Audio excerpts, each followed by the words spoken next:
नमस्कार मित्रांनो, S classes टेकमध्ये आपलं स्वागत आहे.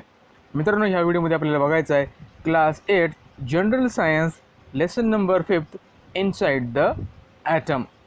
तर मित्रांनो, पूर्ण लेक्चर मराठीमध्ये स्पष्टीकरण दिलेलं आहे. बेसिकपासून आपण बघणार आहे ॲटम काय असतो, ॲटममध्ये काय असतो, या सर्व गोष्टी बघणार आहे. त्यासाठी तुम्हाला काय करायचं, हा व्हिडिओ पूर्ण बघायचा आहे सुरुवातीपासून ते शेवटपर्यंत. तर हा पार्ट 1 आहे. किंवा मित्रांनो, त्या अगोदर एक ॲप्लिकेशन आहे क्विल, हे ॲप डाउनलोड करा. क्लास 8 to 12साठी अतिशय महत्त्वाच्या नोट्स किंवा ई बुक याच्यामध्ये दिलेले आहेत, हे तुम्ही डाउनलोड करू शकता. याची लिंक व्हिडिओच्या डिस्क्रिप्शनमध्ये दिलेली आहे किंवा प्ले स्टोअरवरून सुद्धा याला डाउनलोड करू शकता. तर मित्रांनो, इनसाइड द ॲटम, ठीक आहे, त्याच्या खाली काही प्रश्न आपल्याला दिले आहेत. कॅन यू रिकॉलमध्ये. So these questions are, what is mean by the matter. Matter काय आहे. Then what is an atom? What is the smallest unit of the matter? So dear friend, what is the matter? Matter means anything that can occupy the space. अशी कोणतीही वस्तू की त्याला space लागते, म्हणजे जागा लागते, त्याला आपण मॅटर म्हणतो.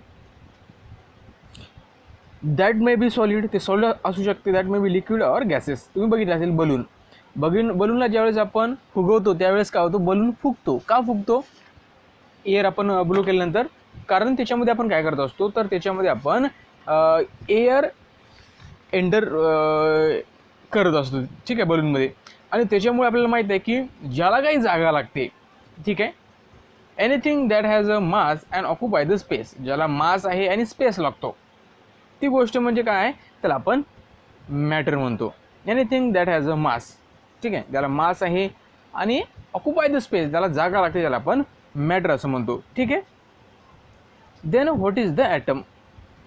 तर dear friend, atom is the smallest unit of the matter. म्हणजे कुठल्याही मॅटरचा जे स्मॉलेस्ट युनिट आहे त्याला आपण ॲटम म्हणतो, ठीक आहे. आता स्ट्रक्चर ऑफ द ॲटम आपण बघूया. ॲटमचं स्ट्रक्चर कसं आहे. तर ॲटम बघा मित्रांनो, atoms are the smallest unit of the matter that retain the properties of the element. ठीक आहे. आता काय करतो मित्रांनो, हा एक इलिमेंट आहे किंवा हा एक युनिट आहे कशाचा, मॅटरचा, सर्वात लहान, ठीक आहे. आणि याच्या प्रॉपर्ट्या काय असतात, जे प्रॉपर्टीज असतात हे याच्या प्रॉपर्ट्या ठेवत असतात. म्हणजे फॉर एक्झाम्पल ॲटम असेल तर प्रत्येक ॲटमची जी प्रॉपर्टी असतो ती कशी असते, वेगवेगळी असते प्रत्येक ॲटमची, ठीक आहे. पण सेम ॲटम असेल, सेम इलिमेंटचा ॲटम असेल तर मात्र त्याची प्रॉपर्टी सेम असतात. Atom is consist of the 3 type of the sub atomic particle. आता ॲटम हा 3 सब ॲटॉमिक पार्टिकलपासून बनलेला आहे. त्याच्यामध्ये प्रोटॉन आहे, न्यूट्रॉन आहे आणि इलेक्ट्रॉन आहे. प्रोटॉनवर पॉझिटिव्ह चार्ज असतो, न्यूट्रॉन हा न्यूट्रल असतो आणि इलेक्ट्रॉनवर निगेटिव्ह चार्ज असतो. आणि जे प्रोटॉन आणि न्यूट्रॉन जे असतात ते न्यूक्लियसमध्ये असतात आणि इलेक्ट्रॉन काय करतात, सराउंडिंगला फिरत असतात, ठीक आहे. त्या शेल असतात, ठीक आहे, त्या शेलमध्ये ते फिरत असतात. तर मित्रांनो, तुम्हाला हे ॲटमचं स्ट्रक्चर समजलं असेल. Then what is the smallest unit of the matter. मॅटरचं स्मॉलेस्ट युनिट काय आहे, तर I will say unit. Unit काय आहे त्याचं, तर ॲटम आहे त्याचं युनिट, ध्यानात ठेवा. तर मित्रांनो, आपण बऱ्याच वेळा आपण शिकलेलो आहे, ठीक आहे, की जे मॅटर असतात, जे मॅटर मॉलिक्युल्सपासून बनलेले असतात, जे मॉलिक्युल्स असतात हे ॲटमपासून बनलेले असतात, ठीक आहे. हे आपल्या सर्वांना माहीत आहे, ठीक आहे. आणि याच्यावरून असं समजते की atom is the smallest particle of an element. एलिमेंटचा काय आहे, स्मॉलेस्ट पार्टिकल आहे. आणि केमिकल आयडेंटिटी असते त्याच्यामध्ये इन ऑल फिजिकल आणि केमिकल चेंजेस. ज्यावेळेस फिजिकल आणि केमिकल चेंजेस होत असतात तेव्हा त्याची काय करतात, त्याची प्रॉपर्टीचे काय करतात, ते रिटेन करत असतात.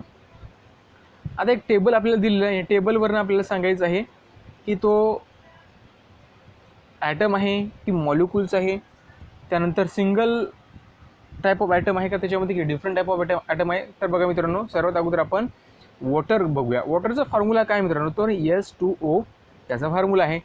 तर आता H2O फॉर्म्युला आहे, तर त्याच्यामध्ये एकच ॲटम असेल, ठीक आहे. ॲटम म्हणजे काय, फक्त तिथं ॲटमच असतो एकच. एकापेक्षा जास्त ॲटम असेल तर तो मॉलिक्यूल बनतो. मग इथं हायड्रोजनचा सुद्धा एक ॲटम आहे, 2 ॲटम आहेत आणि ऑक्सिजनचा सुद्धा एक ॲटम आहे. म्हणजे काय होईल, हा ॲटम राहील का मग? तर नाही. तर हा काय बनेल? मॉलिक्यूल. त्यामुळे आपण मॉलिक्यूलवर टिक केलेलं आहे. आणि single type of the atoms in the molecule. आता हा मॉलिक्यूलचा H2O याच्यामध्ये सिंगल टाईप आहे का? जसं की हायड्रोजन असेल तर दोन्ही हायड्रोजन आहे का? नाही. तर एक हायड्रोजनचा आहे, एक ऑक्सिजनचा आहे. म्हणजे हे डिफरंट टाईप आहेत. सेम टाईप आहे का? तर नाही. तर हे डिफरंट टाईप आहे ॲटमचे, म्हणून आपण याच्यावर क्लिक केलेलं आहे. देन हा इलेमेंट आहे की कंपाऊंड. इलेमेंट कधी असेल? ज्यावेळेस सारखे इलेमेंट त्याच्यामध्ये असतील, सारखे ॲटम त्याच्यामध्ये असतील. कंपाऊंड कधी होईल? तेव्हा वेगवेगळे ॲटम एकत्र येतात. इथं बघा, हायड्रोजनचं एक आलेलं आहे आणि ऑक्सिजनचं एक आलेलं आहे. म्हणजे हा काय झालेला आहे? कंपाऊंड झालेला आहे. म्हणजे आपण कंपाऊंडवर टिक केलेलं आहे.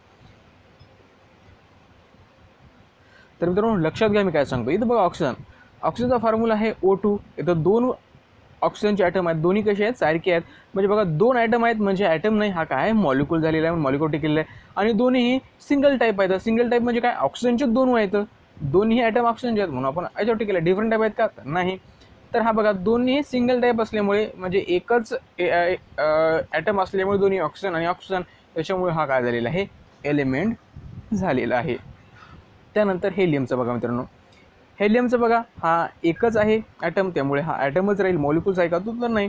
सिंगल टाईप ऑफ ॲटम आहे का? हो, सिंगल टाईपच आहे, कारण हेलियमचंच फक्त एकच ॲटम आहे. त्यानंतर हा काय होईल? एलिमेंट होईल. त्यानंतर हायड्रोजन बघा. तर मित्रांनो हायड्रोजन काय आहे? तर हायड्रोजनचे तिथं काय आहे? 2 ॲटम आहेत, म्हणजे हा होईल मॉलिक्यूल. आणि सिंगल टाईप आहेत का? तर यस, हे सिंगल टाईप आहेत, कारण दोन्ही हायड्रोजनचे आहेत. आणि त्यानंतर बघा, दोन्ही हायड्रोजनचे आहेत, दोन्हीही ॲटम सारखेच आहेत, म्हणून तेव्हा काय होईल? आपला एक एलिमेंट होईल.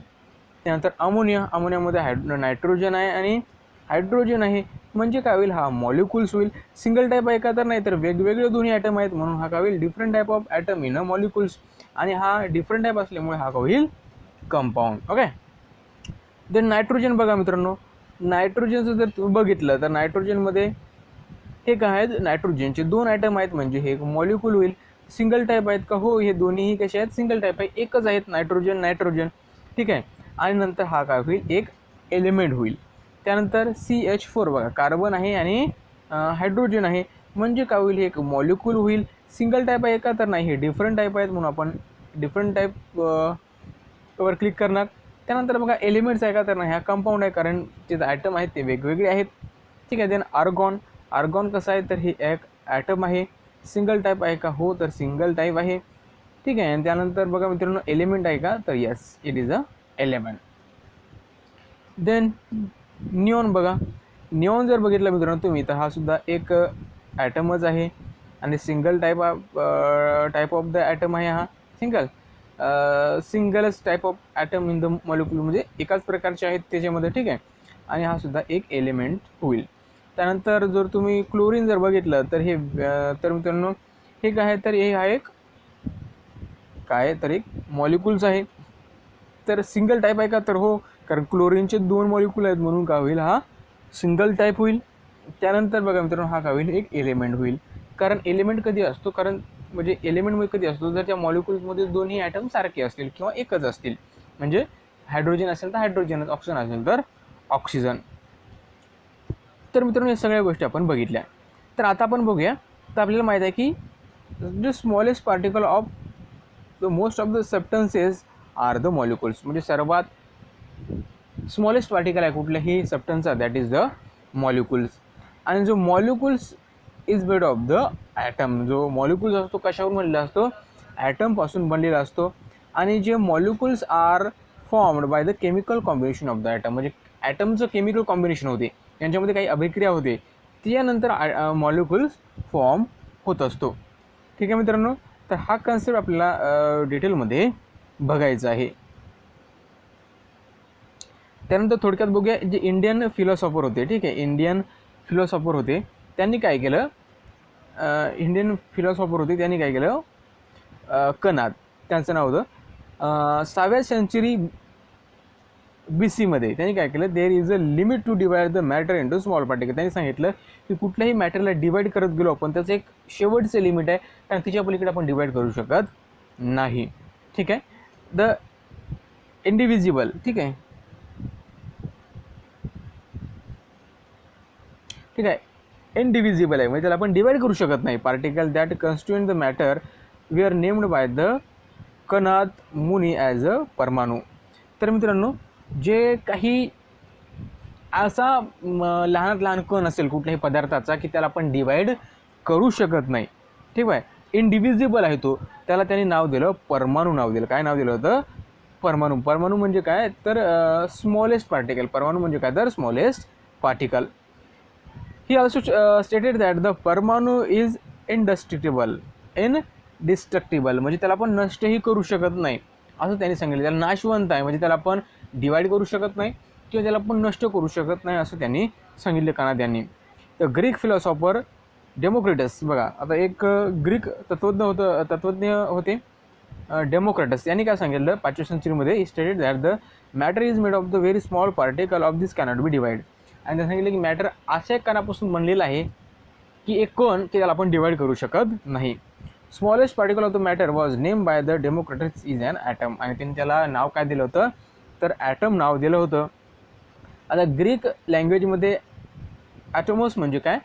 विच कॅनॉट बी कट म्हणजे ज्याला आपण कापू शकत नाही त्याला आपण ॲटोमोस असं म्हणतो, ठीक आहे. त्यामुळे त्यांनी त्याला ॲटम असं नाव दिलं होतं. त्याच्यानंतर मित्रांनो एक थिअरी आपल्याला इथं बघायची होती म्हणजे डाल्टन ॲटॉमिक थिअरी. आता बघा मित्रांनो, ज्यावेळेस ॲटमचा शोध लागला, आता ॲटम माहीत नव्हतं काय होतं, ठीक आहे. नेमकं जे मॅटर आहेत किंवा जे मॉलिक्युल्स आहेत ते कशापासून बनलेले आहेत. जे सर्वात लहान कण आहे त्याला आपण डिवाइड करू शकत नाही, तो कसा बनलेला आहे, त्याच्या आत काही स्ट्रक्चर आहे का, तो कसा दिसतो हे माहीत नव्हतं. त्यानंतर बघा 1803मध्ये ते काय ब्रिटिश सायंटिस्ट जॉन डाल्टन यांनी एक सिद्धांत मांडला. त्यांनी सिद्धांत काय मांडला बघा, त्यांची थिअरी होती ॲटॉमिक थिअरी. त्यांनी सांगितलं की according to this theory the matter is made of atom and atoms are indivisible. त्यांनी सांगितलं की ॲटम आर इनडिव्हिजिबल म्हणजे ॲटमला आपण कट करू शकत नाही किंवा त्याला आपण विभाजित करू शकत नाही. अँड इनडेस्ट्रक्टिबल, ठीक आहे, त्याला आपण नष्टसुद्धा करू शकत नाही, ठीक आहे. इनडेस्ट्रक्टिबल म्हणजे त्याला आपण नष्ट करू शकत नाही किंवा विभाजित करू शकत नाही. All atom of element are alike while the different elements have a different atom with different masses. त्यांनी काय सांगितलं आहे की एका मूलद्रव्याचे सर्व अणू एक समान असतात. एक मूलद्रव्य असेल, ठीक आहे, त्याचे जे अणू असतात ते सर्व एक समान असतात आणि जे भिन्न मूलद्रव्य असतात त्याचे वस्तुमानसुद्धा भिन्न भिन्न असते, ठीक आहे. आता त्यांनी बघा काय सांगितलं जॉन डाल्टननं की डाल्टन ॲटॉमिक मॉडेल. त्यांनी सांगितलं की एक कण आहे, पण त्यांनी हे पण सांगितलं नाही की डाल्टननं हे सांगितलं नाही की त्या ॲटमच्या आत काय आहे का, किंवा त्याचं जे मास आहे, वस्तुमान आहे, हे नेमकं कुठे ॲक्ट होते ते पण त्यांनी सांगितलं नव्हतं. त्यांनी फक्त एक ॲटम फक्त असा गोल एखाद्या चेंडूवाने दाखवला होता की याला त्यांनी ॲटम म्हटलं होतं, ठीक आहे. त्याला आपण डिवाइड पण करू शकत नाही आणि ते त्याला आपण नाशसुद्धा करू शकत नाही, नष्ट करू शकत नाही. त्यानंतर बघा मित्रांनो, आता इथे एक्झाम्पल दिले आपल्याला बुंदीचा लाडू. एक बुंदीचा लाडू घ्या आणि काय करा मित्रांनो, एक बुंदीचा लाडू जर घेतला, तुम्ही सगळीकडे बघा कशा प्रकारे बुंद्या लागलेल्या असतात, बरोबर आहे. अशा प्रकारे हा बुंदीचा लाडू असतो म्हणजे सगळीकडे बारीक बारीक बुंदी त्याला चिपकलेली असते. आणि जर तुम्ही रबरी चेंडू जर घेतला, ठीक आहे, तर तुम्ही ह्या बुंदीला जर हाताने दाबलं तर सगळे बुंदीचे कण म्हणजे बुंदी तुम्हाला वेगवेगळी झालेली दिसेल, ठीक आहे. मग त्याला आपण ॲटम कन्सिडर करूया, बरोबर आहे. आणि जर चेंडू जर तुम्ही घेतला, चेंडूला जर तुम्ही कापलं तर त्याच्या आतमधलं कुठलं स्ट्रक्चर तुम्हाला सापडणार आहे का, तर त्याच्या आत तुम्हाला कुठलंही स्ट्रक्चर वगैरे काही सापडणार नाही,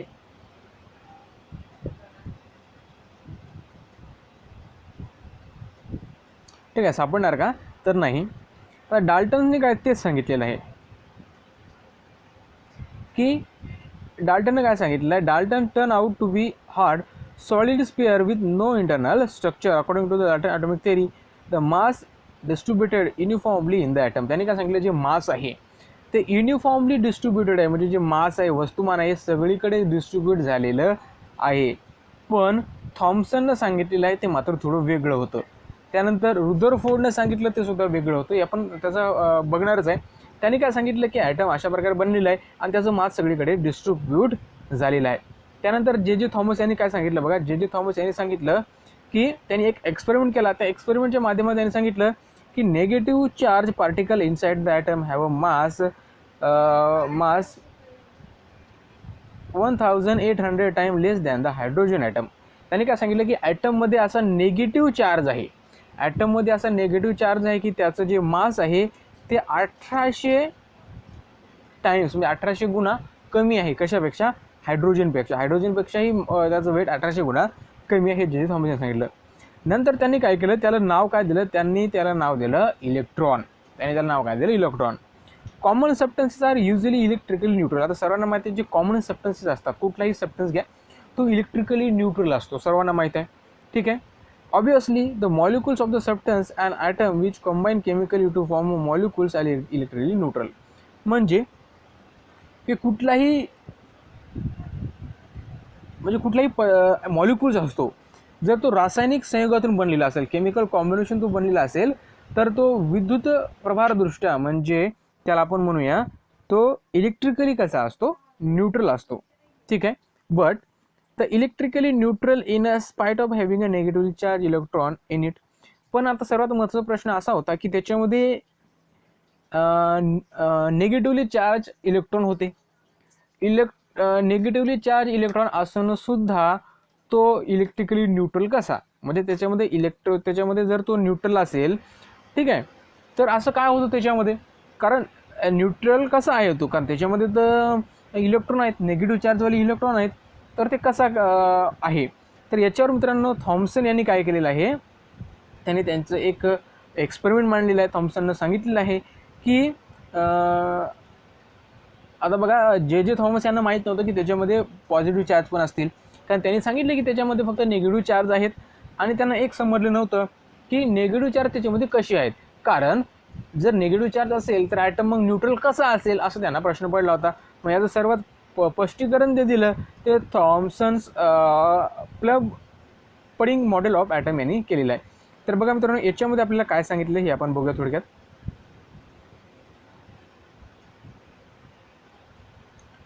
तर मित्रांनो यांनी काय सांगितलं बघा, the pudding model of an atom put the 4th Thomson in the year 1904. हे त्यांनी काय केलं, हे थॉम्सन यांनी मांडलं, हे 4थं त्यांचं हे होतं.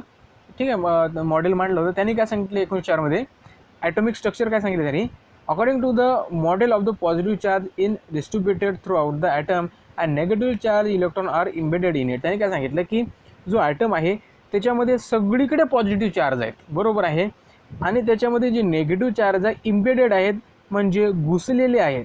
काय सांगितलं आहे की निगेटिव्ह चार्ज त्याच्यामध्ये काय झालेले आहेत, घुसलेले आहेत किंवा जडवलेले आहेत. ठीक आहे, हे त्यांनी सांगितलेलं आहे. इथं तुम्हाला दिसतंय की निगेटिव्ह चार्ज कसे त्याच्यामध्ये, आता सगळं आहे ते, जेवढं काही भाग तुम्हाला हे दिसतोय हा पूर्ण पॉझिटिव्ह चार्ज आहे, आणि त्याच्यामध्ये जे निगेटिव्ह चार्ज इलेक्ट्रॉन आहेत त्याच्यामध्ये घुसलेले आहेत, जडवलेले आहेत असं त्यांनी सांगितलं. कोणी सांगितलं, हे सांगितलं थॉम्सनच्या एका मॉडेलनी. ठीक आहे, हे एवढं आपल्याला समजलं. त्याच्यामुळे तिथं पॉझिटिव्ह चार्ज पण आहेत, निगेटिव्ह चार्ज आहे, त्याच्यामुळे तो इलेक्ट्रिकली न्यूट्रल आहे, एवढं आपल्याला समजलं. आता महत्त्वाचा प्रश्न असा आहे, how will you think about the atomic masses distributed according to the Thomson's model, whether the distributed uniform or non-uniform according to the Dalton's atomic theory.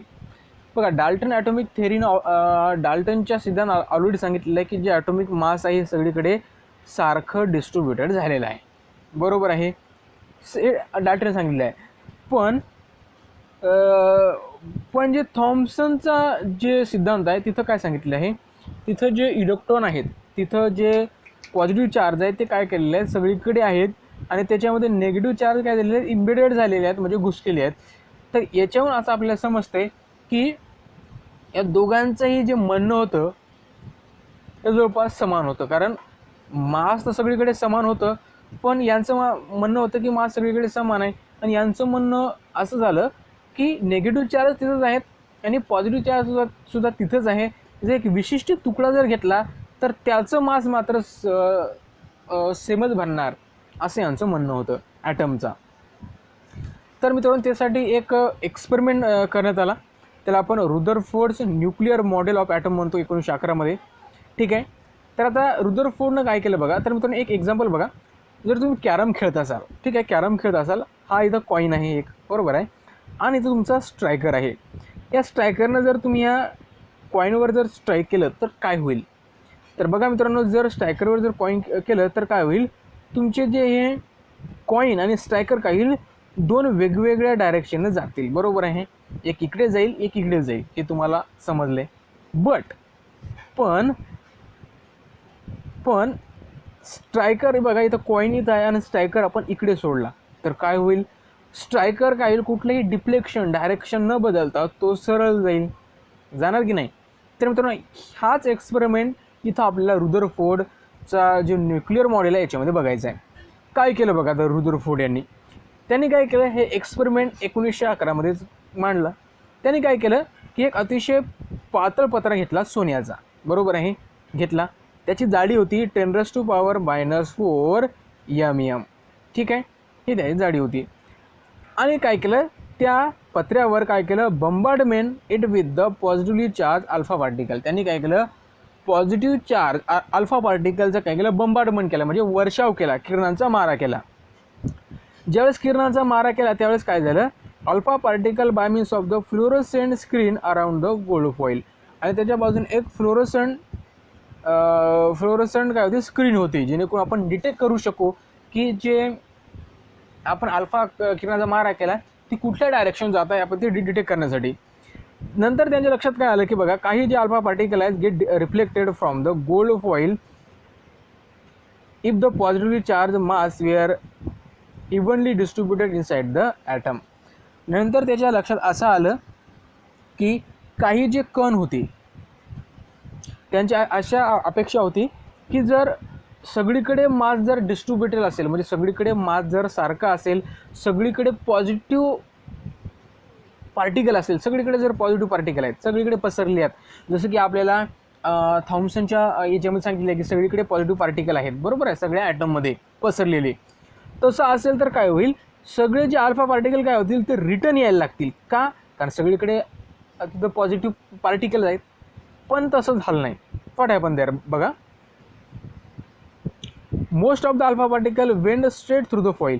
काही अल्फा पार्टिकल त्या पत्र्यामधून, जर हा पत्रा असेल त्याच्यामधून स्ट्रेट निघून गेले. Small number of alpha particle gate deflected from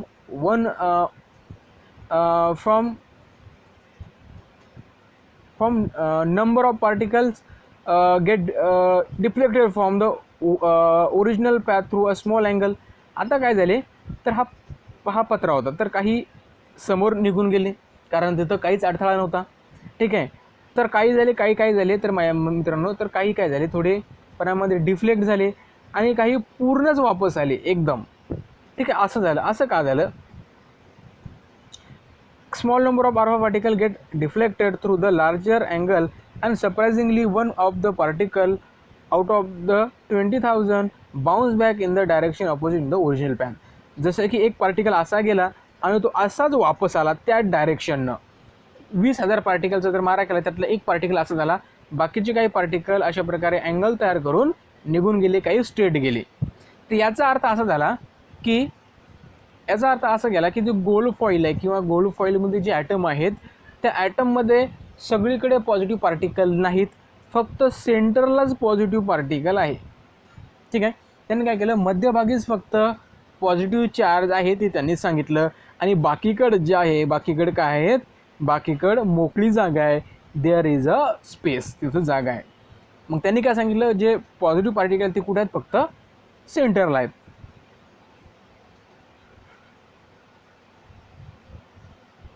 आता हे एक्सपेरिमेंट काय समजलं बघा मित्रांनो, the large number of alpha particles went straight through the foil indicate there was no obstacle in their path.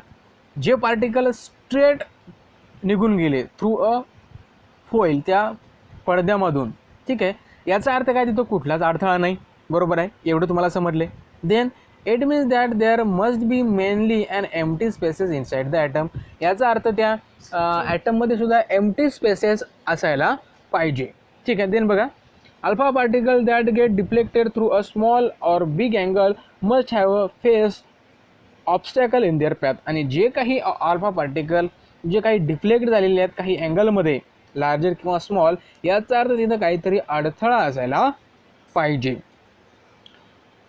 ठीक आहे. The charge and heavy part causing the obstruction will be the centre of the atom. From the Rutherford put the forth nuclear model for atom as follows.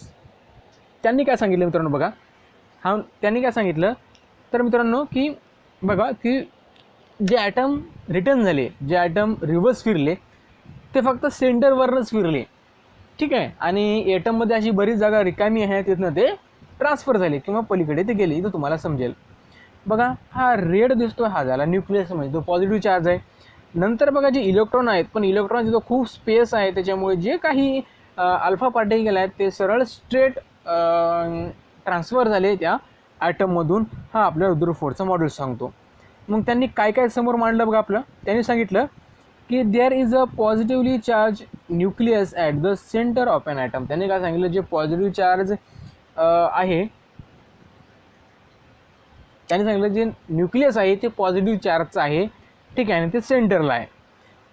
Almost the entire mass of the atom is concentrated in the nucleus. त्यांनी काय सांगितलं, कारण बघा बाकीकडे जर space असेल ॲटमच्या बाहेर, ठीक आहे, बाहेर म्हणजे काय जे ॲटम आहे न्यूक्लियसच्या बाहेर जर इलेक्ट्रॉन असतील, तिथं जर स्पेस असेल, स्पेस आहेच कारण अल्फा पार्टिकल त्यांच्यामधून निघून गेले. याचा अर्थ जे काही मास आहे ते सगळं कॉन्सन्ट्रेटेड कुठं झालेलं आहे, तर सेंटरला झालेलं आहे, त्या न्यूक्लियसवर झालेलं आहे. ठीक आहे. The total negative charge on all electron is equal to the opposite charge of the nucleus. त्यांनी काय सांगितलं, जेवढे इलेक्ट्रॉन असतील तेवढेच पॉझिटिव्ह चार्ज प्रोटॉन असतील किंवा जे कंपाऊंड असतील त्याच्यामध्ये. का? कारण ॲटम इलेक्ट्रिकली न्यूट्रल आहे. न्यूट्रल कधी असतो, ज्या वेळेस पॉझिटिव्ह निगेटिव्ह चार्ज कसे असतात, इक्वल असतात. ठीक आहे. त्यानंतर त्यांनी काय सांगितलं, there is an empty spaces between the revolving electron and the atomic nucleus. जे ॲटॉमिक न्यूक्लियस आहे त्याच्या बाजूला जे इलेक्ट्रॉन रिव्हॉल्व करतात त्याच्यामध्ये काय आहे, त्याच्यामध्ये स्पेस आहे, जागा आहे. तर हे सुद्धा त्यांनी आपल्यासमोर मांडलं होतं. ठीक आहे मित्रांनो. त्याच्यानंतर आपण बघूया यूज द ब्रेन पॉवर, हे बघूया. त्याच्यानंतर आपल्या व्हिडिओला थांबवूया. त्यानंतर आपण राहिलेला भाग उद्या किंवा ठीक आहे इव्हनिंगला बघूया. ठीक आहे. कारण हा व्हिडिओ खूप मोठा होईल, नंतर आपल्याला अपलोड करण्यासाठी अवघड जाईल. तर बघा, which discovery due to point out that an atom has internal structure. तर कोणती संरचना आहे की त्याच्यामुळे आपल्याला हे लक्षात आले की ॲटमला इंटरनल स्ट्रक्चर आहे. तर मित्रांनो हे समजलं आपल्याला गोल्ड फॉईल. ठीक आहे. रुदरफोर्ड स्कॅटरिंग एक्सपेरिमेंट जो आहे याच्यावरून आपल्याला समजलं की जो ॲटम आहे त्याला इंटरनल स्ट्रक्चर आहे. Then what is the difference between the solid atom in a Dalton atomic theory and the Thomson atomic model. तर मित्रांनो थॉम्सन जे मांडलं होतं बघा, आता दोन महत्त्वाच्या गोष्टी ते म्हणजे डाल्टनला माहीत नव्हतं. ठीक आहे. डाल्टनला माहीत नव्हतं की त्याच्यामध्ये नेगेटिव्ह चार्ज आहेत, कॉम्पाऊंड आहेत, किंवा पॉझिटिव्ह चार्ज कॉम्पाऊंड आहे, त्यांना माहीत नव्हतं. त्यांना फक्त एवढंच माहीत होतं की ॲटम हा इंडिव्हिजिबल आणि इनडिस्ट्रक्टिव्ह आहे. ठीक आहे. एवढंच माहीत होतं. आणि जे मास आहे हे सगळीकडे डिस्ट्रीब्यूट झालेलं आहे, इक्वल डिस्ट्रीब्यूट झालेलं आहे, एवढं त्यांना माहीत होतं. ठीक आहे. नंतर थॉम्सननं काय सांगितलं की जो ॲटम आहे त्याच्यामध्ये पॉझिटिव्ह चार्ज पण आहे आणि निगेटिव्ह चार्ज पण आहे. आणि पॉझिटिव्ह चार्ज सगळीकडे डिस्ट्रीब्यूट झालेला आहे आणि निगेटिव्ह चार्ज त्याच्यामध्ये इम्बेडेड झालेला आहे, जडवलेले आहे निगेटिव्ह चार्ज, एवढं त्यांनी आपल्याला सांगितलं होतं. नंतर थर्ड क्वेश्चन आहे, explain the difference between the distribution of positive charge in the Thomson atomic model and the Rutherford atomic model. Rutherford atomic model जर तुम्ही बघितलं तर सर्वात आपण थॉम्सनचं मॉडेल काढूया. थॉम्सनने काय सांगितलं, सगळीकडे पॉझिटिव्ह चार्ज काय आहेत, डिस्ट्रीब्यूट झालेले आहेत आणि निगेटिव्ह चार्ज त्याच्यात इम्बेडेड झालेले आहेत. पण रुदरफोर्डच्या एक्सपेरिमेंटमध्ये काय सांगितलं की जे निगेटिव्ह चार्ज आहेत ते काय आहेत, ते रिव्हॉल्व करतात किंवा ते आजूबाजून आहे कशाच्या, न्यूक्लियसच्या. आणि जे पॉझिटिव्ह चार्ज आहेत, पॉझिटिव्ह चार्ज हे त्या ॲटमच्या सेंटरला आहेत, म्हणजे त्या न्यूक्लियसमध्ये पॉझिटिव्ह चार्ज काय झाले आहेत, कॉन्सन्ट्रेटेड झालेले आहेत, हे त्यांनी सांगितले. निगेटिव्ह चार्ज काय करतात, तर त्या न्यूक्लियसच्या बाहेरून फिरतात आणि न्यूक्लियस आणि इलेक्ट्रॉनमध्ये खूप स्पेस आहे. तर हे दोन सिद्धांत आपल्याला समजलं त्याच्यावरनं. Then what is the points different between the place of the electron in the atomic model of the Thomson and Rutherford. थॉम्सनने काय सांगितलं होतं की जे इलेक्ट्रॉन आहेत ते काय केलेले आहेत, इम्बेडेड केलेले आहेत. काय केले आहेत, इम्बेडेड केलेले आहेत. कशामध्ये, त्या ॲटममध्ये इम्बेडेड केलेले आहेत सगळीकडे, ठीक आहे. आणि थॉम्सनने काय सांगितलेलं आहे, तर हे इम्बेडेड नसून ते रिव्हॉल्व करतात अराउंड द न्यूक्लियस. ते काय करतात, अराउंड द न्यूक्लियस ते रिव्हॉल्व करतात, फिरतात किंवा त्याच्या बाहेर आहेत. आणि न्यूक्लियस ज्याच्यात की पॉझिटिव्ह चार्ज आहेत, त्याला आपण प्रोटॉन म्हणतो, ते काय करतात तर ते त्याच्यावर पॉझिटिव्ह चार्ज आहेत ते, आणि इलेक्ट्रॉन यांच्यामध्ये खूप स्पेस आहे. इथं मात्र तसा स्पेस नव्हता किंवा न्यूक्लियस त्यांनी सांगितलेला नव्हता. Then what is the thing which is present in the Rutherford atomic model and not present in the Dalton and Thomson atomic model. आता बघा मित्रांनो, रुदरफोर्डच्या मॉडेलमध्ये काय होतं आणि थॉम्सन आणि डाल्टनच्या मॉडेलमध्ये काय नव्हतं. तर महत्त्वाचं म्हणजे न्यूक्लियस, की मेन म्हणजे काय, न्यूक्लियस आणि पॉझिटिव्ह चार्ज हे महत्त्वाचं होतं. तर यांनी काय सांगितलेलं आहे की जे रुदरफोर्डने सांगितले की त्याच्यामध्ये पॉझिटिव्ह चार्ज आहे आणि ते कुठे आहेत, तर न्यूक्लियसमध्ये आहे, सेंटरमध्ये आहे. म्हणजे त्यांनी नवीन एक शोध लावला होता न्यूक्लियसचा. पण थॉम्सनला आणि थॉम्सनला तर त्याच्यामध्ये पॉझिटिव्ह चार्ज आहेत आणि निगेटिव्ह चार्ज हे पण माहीत नव्हतं. आणि जे डाल्टनला माहीत नव्हतं. आणि थॉम्सनला तर पॉझिटिव्ह चार्ज आणि निगेटिव्ह चार्ज होते हे माहीत होते, पण ते कुठं असतील, ठीक आहे, ते डिस्ट्रीब्युटेड कसं झालेलं हे माहीत नव्हतं. पण रुदरफोर्ड यांनी त्यांचं डिस्ट्रीब्युशन कसं झालेलं आहे किंवा त्याचं इंटरनल स्ट्रक्चर कसं आहे हे सांगितलं होतं. त्यानंतर बघूया मित्रांनो, establish a new law of physics and electrically charge body is revolving in and circular orbit, it's energy decreases. आता काय सांगितलेलं आहे की वर्तुळाकार कक्षेत परिभ्रमण करणाऱ्या विद्युत प्रभारित वस्तूची ऊर्जा कमी होते, असा भौतिकशास्त्रातील प्रस्थापित नियम आहे. की कुठलीही गोष्ट, ठीक आहे, जर फिरत असेल, इलेक्ट्रिकल चार्ज असेल ती फिरत असेल तर तिची एनर्जी कमी होते असं सांगण्यात आलं, ठीक आहे. According to the of this law the atom describe in Rutherford's model turn out of the unstable in reality. However, all atoms except the radioactive atom are stable. The shortcoming of Rutherford's atomic model was removed by the atomic model proved by the Niels Bohr in the year 1930. तर मित्रांनो काय झालं की या नियमानुसार रुदरफोर्डने मांडलेल्या प्रारूपातील अणु अस्थायी होते. त्यांनी काय सांगितलं की त्यांची ऊर्जा कमी होते, मात्र प्रत्यक्षात किरणोत्सारी अणु होते ते सोडून सर्व अणु हे स्थायी भाव असतो. स्थायी भाव म्हणजे स्टॅबल असतो. रुदरफोर्डच्या अणु प्रारूपातील ही त्रुटी नील्स बोर यांनी दूर केली. म्हणजे याच्यानंतर आपल्याला नील्स बोर यांनी काय थिअरी मांडली ही आपल्याला बघायची आहे, ती आपण पुढच्या व्हिडिओमध्ये बघणार आहे.